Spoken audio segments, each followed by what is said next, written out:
इस कार्यक्रम के पुण्यार्चक हैं स्वर्गीय श्रीमान सेठ माणिकलाल उगरचंद शाह एवं स्वर्गीय श्रीमती विमल श्री माणिकलाल शाह की पुण्य स्मृति में पुत्र पुत्रवधू पौत्र पौत्री बेटी दामाद एवं समस्त शाह परिवार। ओम नमः सिद्धेभ्यः। नमः श्रीवर्धमानाय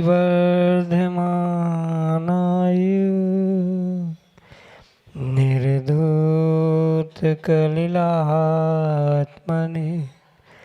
सालोकानां त्रिलोकानां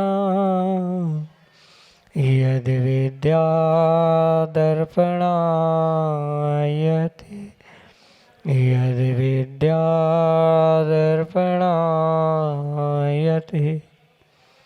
पंच परमेष्टि भगवान की परम पूज्य आचार्य भगवंत गुरुवर विशुद्ध सागर जी मुनि महाराज जी की परम पूज्य मुनि श्री सुप्रभ सागर जी महाराज जी की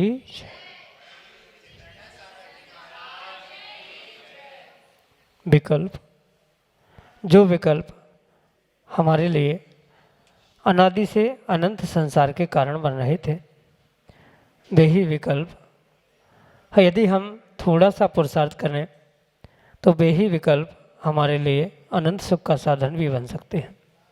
आवश्यकता मात्र उन विकल्पों को समीचीनता प्रदान करने की है, क्योंकि विकल्प यदि समीचीन है और उस समीचीन विकल्प का सम्यक समाधान जब हमें किसी निर्ग्रंथ गुरु से प्राप्त हो जाता है तो वह हमारे आत्मा के कल्याण का मार्ग खोल देता है। ऐसे आत्म कल्याण की प्राप्ति का वह एकमात्र कार्यकारी उपाय समीचीन विकल्पों का सम्यक समाधान, जो कि हम सभी प्रतिदिन आगम के परिप्रेक्ष्य में परम पूज्य मुनि श्री सुप्रभ सागर जी महाराज के मुखारविंद से प्राप्त कर रहे हैं। प्रारंभ करते हैं आज का सम्यक समाधान। और आज के पहले विकल्प के लिए कर्रापुर सागर मध्य प्रदेश से पंडित धन प्रसाद जैन महाराज श्री के चरणों में बारंबार नमोस्तु निवेदित करते हुए अपना समीचीन विकल्प रख रहे हैं कि महाराज जी द्वादशांग के 8वें अंग में अंताकृत द्वादशांग में प्रत्येक तीर्थंकर के काल में 10-10 मुनिराजों पर उपसर्ग 10-10 मुनिराज उपसर्ग सहन कर अंताकृत केवली होते हैं। तो क्या अवसर्पणी उत्सर्पणी काल में इनकी यथानाम के अनुसार स्थिति बदलती होगी क्या? एवं तीर्थंकर की नगरी 12 योजन कुबेर द्वारा रची जाती है, तो क्या प्रथम तीर्थंकर की काया 500 धनुष होने से नगरी का विस्तार कम नहीं पड़ता होगा? हमारे समीचीन विकल्प का सम्यक समाधान करने की अनुकंपा करें। नमोस्तु महाराज जी, नमोस्तु। ओम नमः सिद्धम।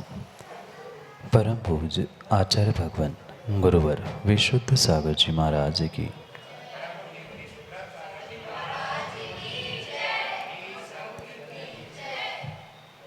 काल चाहे कोई भी क्यों ना हो, चाहे वह उत्सर्पणी अवसर्पणी क्यों ना, पर जो तीर्थंकरों के कालों में 10-10 मुनियों पे उपसर्ग होकर वह जो कैवल्य को प्राप्त करते, उनकी संख्या किसी भी प्रकार से घटना बढ़ना इस रूप नहीं होती, अपितु वह स्थायी रूप से ही स्वीकार करने की आवश्यकता। किसी भी प्रकार से उनकी संख्या में उत्सर्पणी के निमित्त से बढ़ना, अवसर्पणी के निमित्त से घटना, ये होना संभव नहीं होता। जैसे काल कोई भी क्यों ना हो, पर तीर्थंकर जैसे 24 ही होते हैं, ऐसे ही जो संख्या के निमित्त से उन उपसर्ग प्राप्त करने वाले अंतकृत आदि जो केवलियों की संख्या है, उन संख्याओं में भी किसी भी प्रकार से कोई भी बदलाव नहीं होता।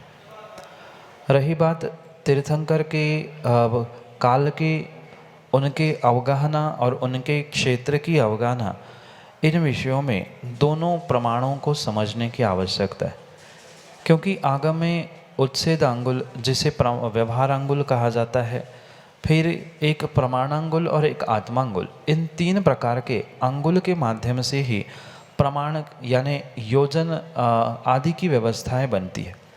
और ये भी बात समझने की आवश्यकता है कि 4 हाथ का मात्र धनुष होता है, एक धनुष, और ऐसे 2000 धनुष का एक कोष और 4 कोष का या 2000 कोष का एक योजन, इस प्रकार से उसकी गणना भी समझने की आवश्यकता है।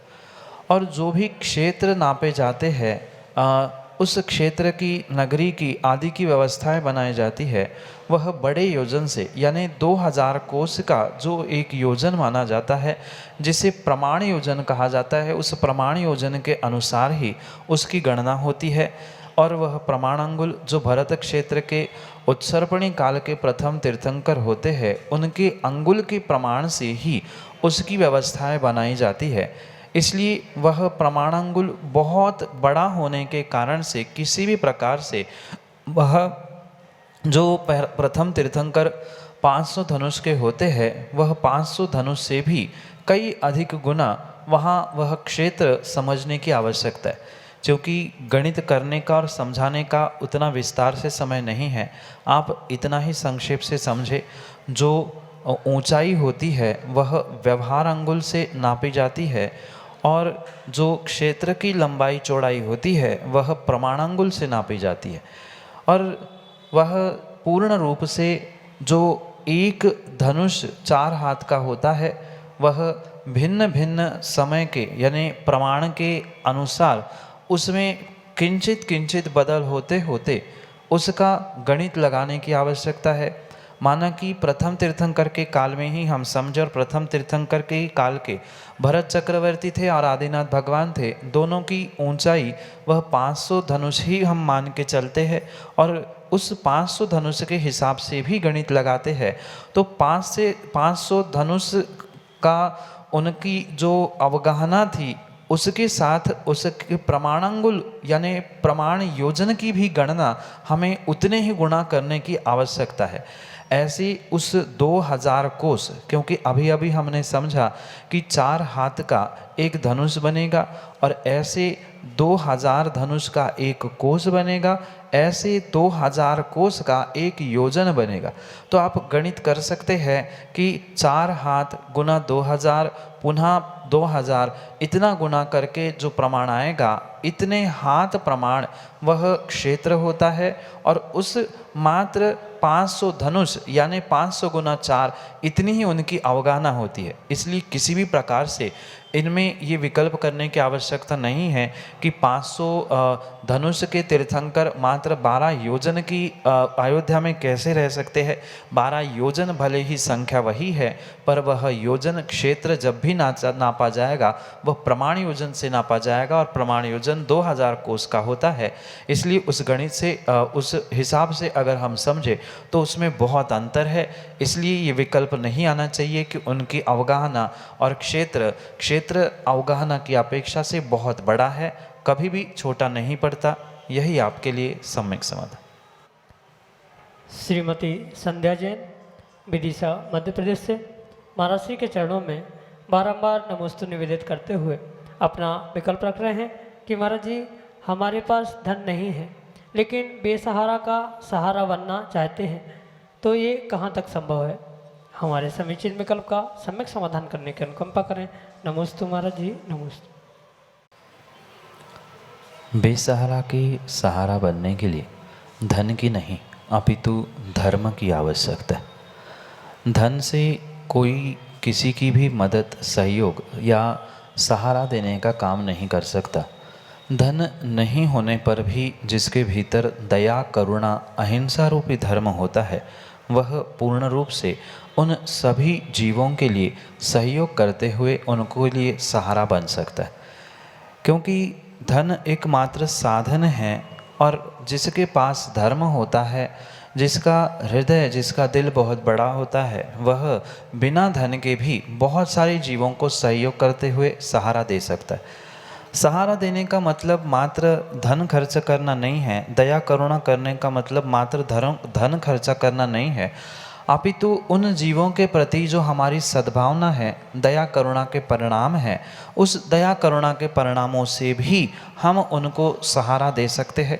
कभी कभी ऐसा भी हो सकता है कि माना कि धन संपत्ति नहीं है उसको सहयोग करने के लिए, पर उनके सुख दुख के दिनों में हम उनको जाकर सिंपैथी दे दे कि करुणा दे दे, उनको ये जताने का प्रयास करें आप विकल्प ना करें, हम आपके साथ हैं, ये तो ऐसा स्वभाव है आदि, उनको हम मेंटली सपोर्ट भी कर लेंगे तो ये भी हमारा बहुत बड़ा सहारा और बहुत बड़ा सहयोग हो सकता है। क्योंकि धन के सहयोग करने वाले तो इस संसार में बहुत सारे हैं, पर मानसिक रूप से मेंटल रूप से सपोर्ट करने वाले, सहयोग करने वाले, सहारा देने वाले बहुत कम होते हैं। इसलिए आपको अगर सभी दीनहीन जीवों की सहयोग, सहायता, सहारा बनने की भावना है, भूमिका प्राप्त करना चाहते हैं, तो आप उन प्रशस्त भावों के साथ उन जीवों को मेंटली और मानसिक रूप से सपोर्ट देने का प्रयास करते रहे। वह कभी ना कभी वह भी दिन आएगा जब आप धन से लबालब पूरे हो जाओगे, तब आप धन से भी सहयोग करना, सहारा देना, पर मानसिक रूप से और अन्य भी कारणों से हम उन्हें सहयोग देते रहेंगे, सहारा देते रहेंगे, तो ये भी आपका दया करुणा रूपी धर्म होगा, जिससे आपको साता वेदनी का आश्रय होगा और उस साता वेदनी से आने वाले समय में भी आप पूर्ण रूप से अपने जीवन को बदलते हुए स्वयं को भी सहारा दे सकते हैं और धन से दूसरों को भी सहारा दे सकते हैं। उसके पहले आप धर्म से और अपनी सोच से मानसिक रूप से उनको सहारा दे, यही आपके लिए सम्यक समाधान। खुशबू जैन, विदिशा, मध्य प्रदेश से अगले समीचीन विकल्प के लिए। नमोस्तु महाराज जी, मेरा प्रश्न यह है कि गृहस्थ आश्रम श्रेष्ठ है या संन्यास आश्रम? आप मेरी शंका का समाधान करें। नमोस्तु महाराज।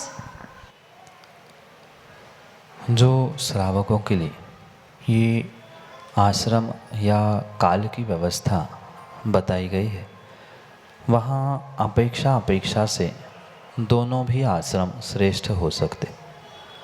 अगर अर्थ पुरुषार्थ करना है तो उसके लिए गृहस्थ आश्रम ही श्रेष्ठ है, पर धर्म पुरुषार्थ और मोक्ष पुरुषार्थ करना है तो उसके लिए कहीं ना कहीं संन्यास आश्रम यानी वैराग्य पथ, मोक्ष मार्ग को प्राप्त करना अनिवार्य है। पर ये विशेष बात समझे, गृहस्थी में रहते हुए, घर परिवार में रहते हुए कुछ अंशों में धर्म पुरुषार्थ तो हो सकता है, पर वहाँ मुख्यतः अर्थ पुरुषार्थ और काम पुरुषार्थ की होने से वह अर्थ पुरुषार्थ और काम पुरुषार्थ की मुख्यता से वह श्रेष्ठ हो सकता है। पर जब हम अपने आत्म कल्याण की बात कहेंगे या किसी भी प्रकार से मोक्ष पुरुषार्थ की बात कहेंगे और श्रेष्ठतम धर्म पुरुषार्थ की बात करेंगे, तो वहाँ संन्यास आश्रम, वैराग्य मार्ग, मोक्ष मार्ग, इसके अलावा अन्य कोई भी साधन आत्म कल्याण का श्रेष्ठतम नहीं हो सकता। इसलिए किंचित किंचित जैसे ही अपेक्षा बदलती है, हमारा अभिप्राय बदल जाता है, हमारी इच्छाएं बदल जाती है, वैसा ही वह श्रेष्ठतम और अश्रेष्ठ इसको समझने की आवश्यकता है। पर सामान्य रूप से अगर आत्मा का कल्याण किसी जीव को करना है, अपने आप को सुखी बनाना है, तो सबसे श्रेष्ठ वह मोक्ष पुरुषार्थ के देने प्रदान करने वाला वह गृहस्थाश्रम से भी श्रेष्ठ संन्यासाश्रम है, जहाँ वैराग्य के मार्ग पर चलने का पुरुषार्थ किया जाता है। उसके ही माध्यम से हम कर्मों की निर्जरा विशेष रूप से करते हुए अपने आत्मा का कल्याण कर सकते हैं। यही आपके लिए सम्यक समझ। पंडित संतोष जी अमृत, ललितपुर उत्तर प्रदेश से अगले समीचीन विकल्प के लिए। पूज्य मुनि श्री के श्री चरणों में मेरा और मेरे परिवार की ओर से नमोस्तु नमोस्तु। पूज्य मुनि श्री, एक विकल्प है, उस विकल्प का सम्यक समाधान करने की कृपा करें। जीव को 11वें गुणस्थान में गिरने में कारण क्या है? क्या अंतर मुहूर्त का समय समाप्त होने से ही यहाँ जीव गिरता है या कर्म उदय आने से? इसमें गिरने में काल प्रधान है या कर्म प्रधान? कृपया हमारे समीचीन विकल्प का सम्यक समाधान करने की कृपा करें। नमोस्तु महाराज जी, नमोस्तु। जीव जब मोहनी कर्म की उपशम न करता है, उपशम श्रेणी चढ़ता है, तब वह 11वें गुणस्थान को प्राप्त होता है और वही उस मोहनी कर्म की क्षपणा करते हुए क्षपक श्रेणी को प्राप्त करता है, तो वह सीधे 10वें गुणस्थान से 12वें गुणस्थान में जाता। क्योंकि ऐसा नियोग ही हुआ करता है कि जब जीव 11वें गुणस्थान को प्राप्त करता है, वहाँ से उसको च्युत होना यानी वहाँ से गिरना उसका नियत ही होता है। उसके पीछे पूर्वाचार्य हमें 2 कारण बताते हैं। उस 11वें गुणस्थान से नीचे गिरने के लिए पूर्ण रूप से वे 2 कारण इस प्रकार से है, कालक्षय और भवक्षय। कालक्षय और भवक्षय यानी जो उस 11वें गुणस्थान का समय है जो कि उत्कृष्ट से अंतर्मुहूर्त हुआ करता है, उस अंतर्मुहूर्त का समय पूर्ण होने से भी जीव गिर सकता है, जिसे कालक्षय के अंतर्गत ग्रहण किया। और जो भवक्षय यानी माना कि वह भव उसी अंतर्मुहूर्त के पहले ही उसकी आयु बहुत अल्प बची थी, अंतर्मुहूर्त भी नहीं बची थी। 10वें गुणस्थान से वह 11वें गुणस्थान में पहुंचा, अंतर्मुहूर्त का समय भी पूरा नहीं हुआ पर आयु क्षय हो गई। तो आयु का क्षय होने से जैसे ही आयु का क्षय होने को होता है, कुछ ही समय पहले वह नीचे के गुणस्थान में आता है, क्योंकि 11वें गुणस्थान में मृत्यु नहीं होती। वहाँ से जैसे ही वह नीचे आता है, चाहे वह चौथा हो पहला हो, जैसा उसके कर्म का उदय होता है, आयु का निमित्त होता है, वैसे ही उस आयु क्षय के निमित्त से वह गिरता है।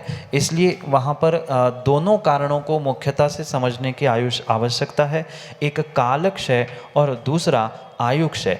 हम उसको आयु को कर्म का निमित्त मानते हुए कर्म प्रधान माने तो उसमें कोई दोष नहीं है, क्योंकि कर्म के मुख्यता से ही वह आयु की गणना होती है। आयु भी एक कर्म ही है। वहाँ आयु का जैसे ही क्षय होने को होता है, अन्य कर्मों का भी मिथ्यात या सम्यक मिथ्यात जैसा जैसा गुणस्थान या जीव के परिणति परिणाम होते, वैसे गुणस्थान को वो जीव प्राप्त करता है। इसलिए कहीं ना कहीं वहाँ पर कर्म को प्रधान मानना पड़ेगा जब आयु क्षय होता है, और जब काल क्षय होता है, अंतर्मुहूर्त पूर्ण होते हैं, तो वहाँ काल को प्रधान मानना पड़ता है। ये दोनों अपेक्षाएं आचार्य भगवंतों ने उस 11वें गुणस्थान से नीचे गिरने वाले जीवों की अपेक्षा से कही है। यही आपके लिए सम्यक समझ। विदिशा मध्य प्रदेश से अगले समीचीन विकल्प के लिए हमारे सामने है कृष्णा जैन अपने समीचीन विकल्प के साथ। नमोस्तु महर्षि, नमोस्तु नमोस्तु। महर्षि, मेरा प्रश्न ये है कि गुरुदेव का नाम अपन अपने शरीर पर लिखवा लेते हैं तो उसमें क्या दोष लगता है? नमोस्तु महर्षि। इस विषय को हमें बहुत अच्छे से और अच्छी सोच रखते हुए अनेकांत से समझने की आवश्यकता है। भले ही हमारी बहुत प्रचंड श्रद्धा है, ये सब कुछ स्वीकार है, और ये श्रद्धा का ही प्रतीक है कि हम शरीर पर, हाथ पे या कई ऐसे स्थानों पे नमोकार, गुरु का नाम या ऐसे कोई मंत्र लिखे जाते हैं जो कि हमारा श्रद्धा का विषय हो सकता है। श्रद्धा की अपेक्षा से तो वह ठीक है, पर आगम और सिद्धांत की अपेक्षा से कहीं ना कहीं जो हमने ये बीजाक्षर लिखे हैं वह बीजाक्षर ज्ञान का ही प्रतीक है, और पूर्ण रूप से उस ज्ञान की प्रतीक बीजाक्षर दिव्य ध्वनि के प्रतीक होने से माना कि हमने अक्षरों में किसी का नाम भी विशेष रूप से नहीं लिखा, पर कोई अक्षर भी लिखे हैं, तो वह भी एक एक बीजाक्षर मंत्र के रूप में आगम में स्वीकार किया गया होने से कहीं ना कहीं उस आगम के वर्णों की, आगम के शब्दों की, उस बीजाक्षरों की अभिनय होती ही होती है। क्योंकि शरीर में प्रति समय कहीं ना कहीं पसीना बहना, उसके निमित्त से जीवों की उत्पत्ति होना, साथ में हमारा नहाना धोना, जो हम शौच आदि क्रियाओं में जाते हैं वहाँ पूर्ण रूप से हम शरीर को साथ ही लेके जाएंगे। अगर कोई अन्यत्र वस्तु होती तो हम उसे अलग करके रख के भी जाते, पर कहीं ना कहीं इस अपेक्षा से वहाँ उस नाम की, मंत्र की, बीजाक्षरों की नियम से अभिनय होती ही होती है। आप कितना भी उससे बचने का प्रयास करें, ये भले ही आपके श्रद्धा का प्रतीक है, श्रद्धा की अपेक्षा से आप उसे करा रहे हैं, करवा रहे हैं। बहुत सारे जीव बहुत सारी बातों को हाथों पे कई शरीर पर गुदवाने का, लिखवाने का प्रयास करते हैं। मैं तो कहता हूँ कोई भी बीजाक्षर, चाहे अंग्रेजी हो, हिंदी हो, किसी भी भाषा का क्यों ना हो, वह अपने आप में एक बीजाक्षर है। एक मंत्र के रूप से उसे आगम में स्वीकार किया गया है। अ से लेकर ज्ञ तक एक एक अक्षर, उसको लेकर ही आगम में मात्र का यंत्र आदि बनाया जाते हैं, जिसके माध्यम से भगवान की प्रतिमा की प्रतिष्ठा होती है, वेदी आदि की भी प्रतिष्ठा होती है, जिसके माध्यम से पत्थर भी पूज्य बनते हैं। अगर वही मंत्र, वही अक्षर हम अपने शरीर पर लिखवा कर कहीं उस शरीर के माध्यम से अन्यत्र कार्य कर रहे हैं, क्योंकि संसारी जीव है, कहीं न कहीं विषय, कसाय, भोग आदि के निमित्त से उन अक्षरों की, और विशेष करके गुरु का नाम है, मंत्र है, बीजाक्षर है, उनकी तो पूर्ण रूप से वहाँ पर अभिनय होगी ही होगी। उसके निमित्त से तो दोष आपको लगेगा। यही आपके लिए सम्यक समाधान। ब्रह्मचारी दिलीप भैया, झांसी उत्तर प्रदेश से अगले समीचीन विकल्प करें। हे स्वामी, नमोस्तु नमोस्तु नमोस्तु। भगवान, जब अन्य क्षेत्रों में जो पाप होते हैं वो धर्म क्षेत्र में विनाश को प्राप्त होते हैं, परंतु भगवान जब धर्म क्षेत्र में कोई कर्म किए जाते हैं तो वो वज्रलेप के समान बंध को प्राप्त होते हैं। तो ऐसे कौन से कर्म हैं, ऐसा कौन सा आचरण है, ऐसा कौन सा परिणाम है और ऐसी कौन सी क्रिया है जिससे हम लोग ये धर्म क्षेत्र में वज्रलेप की तरह बंद करते हैं? हम तो प्रभु ये समझते हैं कि मंदिर आ गए, अभिषेक कर लिया, पूजा कर लिया, तो अपने आप को पुजारी समझते हैं, धर्मात्मा समझते हैं, पुण्य आत्मा समझते हैं। हे गुरुवर, इसका समीचीन समाधान करने की कृपा करें। नमोस्तु नमोस्तु। अन्य क्षेत्रे कृतं पापम धर्म क्षेत्रे विनश्यति, धर्म क्षेत्रे कृतं पापम वज्रलेपो भविष्यति। यहाँ किसी भी प्रकार से नीतिकारों ने और आचार्य भगवंतों ने क्रिया कौन सी, किस प्रकार से क्या करनी चाहिए, उसका भले ही उल्लेख नहीं किया, पर ये विवेक से हमें समझने की आवश्यकता है। धर्म क्षेत्र में किसी भी प्रकार का कार्य किया हो, चाहे अच्छा किया हो, चाहे बुरा किया हो, वह वज्रलेप की भांति हमारे जीवन में कर्मबंध देने को लिए तत्पर रहता है।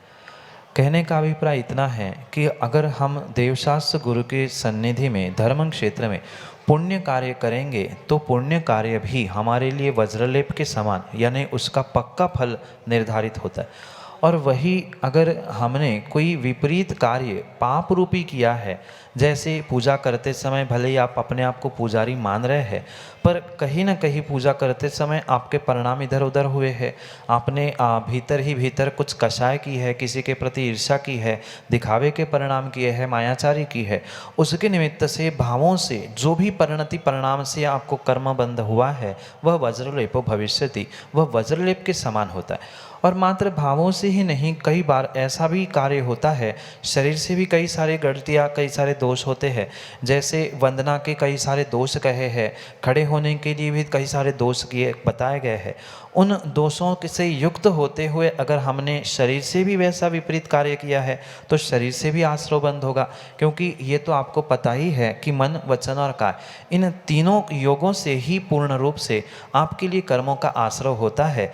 इसलिए ये हमें अवश्य समझना होगा कि आप धर्म क्षेत्र में, तीर्थ क्षेत्र में जो भी जैसा कार्य करेंगे वैसा ही वह आपके लिए वज्रलेप समान निधत्ति निकाचित के रूप में प्राप्त होने वाला है। निधत्ति निकाचित या वज्रलेप रूपी जो कर्म कहे हैं वे मात्र पाप में ही घटित नहीं होते, अपितु कथनचित पुण्य में भी घटित होते हैं। अगर हमने सच्ची विनय, सच्चा पुरुषार्थ वहाँ पे किया है तो हमें पुण्य रूप भी फलित होगा, और हमने विपरीत किया है तो वह विपरीत रूप भी हमें वज्रलेप के समान, निधत्ति निकाचित के समान ही प्राप्त होने की पूर्ण संभावना होती है। इसलिए ये विकल्प ना करें कि कौन से कार्य और कौन से नहीं। आप उस स्थान पर, तीर्थ क्षेत्र पर जो भी कार्य करोगे वह पूर्ण आपके कार्य आपके लिए वज्रलेप के समान होंगे, और पाप रूप है तो वह पाप रूप फल देने वाले होंगे, और पुण्य रूप हो तो वह हमारे पुण्य रूप ही फल देने वाले हो सकते हैं। ये वज्रलेप कर्म निधत्ति निकाचित रूप होते हैं और वे उसी रूप हमारे लिए फलदायी होते हैं। आपकी जैसी क्रिया होगी, मायाचारी से युक्त है तो वैसी फल देगी, कषायों से युक्त है तो वैसी फल देगी, या अन्य किसी भी प्रकार से आपने कार्य किया है वह निधत्ति निकाचित, जिससे संक्रमण, उत्कर्षण, अपकर्षण आदि नहीं होता, उस रूप ही वह आपके लिए आश्रव बंध को प्राप्त होंगी और उसी रूप ही वह आपके लिए फलीभूत होने की पूर्ण संभावना होती है। इसलिए विशेष बात यहाँ पर यह समझनी होगी कि मात्र ये निधत्ति निकाचित या वज्रलेप पापों का ही नहीं होता। अगर सच्चे भावों से, सभी कषायों से रहित होते हुए, विपरीत परिणति से, पापों से रहित होते हुए अगर हमने पुरुषार्थ किया है और सच्चा कार्य वहाँ पे किया है तो वो पुण्य भी हमें पूर्ण रूप से वैसा ही निधत्ति निकाचित रूप या वज्रलेप के समान प्राप्त हो सकता है। इसलिए ये अवश्य समझे, ये कहा जो जाता है ये परम सत्य है। अन्य क्षेत्र में पाप किया है तो यहाँ आके मिटाया जा सकता है, अन्य क्षेत्र में पुण्य किया है तो उसको द्विगुणित 4 गुना यहाँ तीर्थ क्षेत्र आके भी हम कर सकते हैं। ये दोनों बातों को हमें इन दोनों अपेक्षाओं के साथ समझने की बहुत बहुत आवश्यकता है।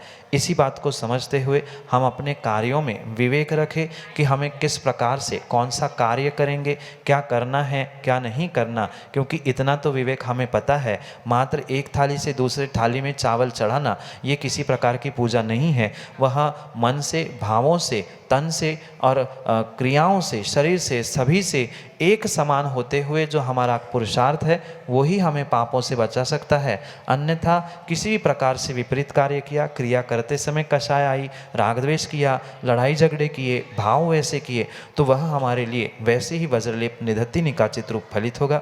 यही आपके लिए सम्यक समाधान। जय जन बंधु, हम सभी लाभ ले रहे थे सम्यक समाधान का, समीचीन विकल्पों का सम्यक समाधान, जिसके माध्यम से हम सभी लोग अपने विकल्पों का समाधान सुनते हैं। अगर आप इस कार्यक्रम से जुड़ना चाहते हो तो आप नीचे पट्टी पे स्क्रॉल पे जो नंबर चल रहे हैं उसके माध्यम से आप हमें व्हाट्सएप के द्वारा अपने विकल्प हम तक पहुंचा सकते हो। हमारा व्हाट्सएप का नंबर है 8707548811। इस व्हाट्सएप के नंबर पे आप अपने विकल्प हम तक पहुंचा सकते हो और ऑडियो मैसेज, वीडियो मैसेज या टेक्स्ट मैसेज के माध्यम से द्वारा आप अपने विकल्प हम तक पहुंचा सकते हो। सम्यक.समाधान@gmail.com यह हमारी ईमेल की आईडी है। आप ईमेल के प्रयोग उपभोक्ता हो तो आप ईमेल के माध्यम से भी अपने विकल्प हम तक पहुंचा सकते हो। नीचे पट्टी पे पूरे कार्यक्रम के दौरान ईमेल आईडी एवं जो व्हाट्सएप के नंबर से वो फ्लैश हो रहे हैं, आप उसके माध्यम से अपने विकल्प हम तक पहुंचा सकते हैं। एवं मनुष्य के अन्य कार्यक्रम को जुड़ने के लिए यह कार्य सुप्रभुवाच यूट्यूब चैनल को भी आप सब्सक्राइब कर सकते हैं। यूट्यूब चैनल सुप्रभुवाच, मुनिषी सुप्रभ सागर जी का नाम सुप्रभ, वाणी का पर्यायवाची नाम ओवाच, सुप्रभुवाच यूट्यूब पे सर्च करिएगा, शेयर करिएगा, लाइक करिएगा एवं सब्सक्राइब करिएगा ताकि अन्य लोग भी इस कार्यक्रम का लाभ ले एवं लाभान्वित हो। आज के लिए इतना ही। कल ऐसे ही नाविन्यपूर्ण विकल्पों के साथ आपसे जुड़ेंगे। तब तक आप सभी को जय जिनेन्द्र मुनिषी के चरणों में कोटिशा नमोस्तु नमोस्तु नमोस्तु। इस कार्यक्रम के पुण्यार्जक थे स्वर्गीय श्रीमान सेठ माणिकलाल उगरचंद शाह एवं स्वर्गीय श्रीमती विमल श्री माणिकलाल शाह की पुण्य स्मृति में पुत्र पुत्रवधू, पौत्र पौत्री, बेटी दामाद एवं समस्त शाह परिवार।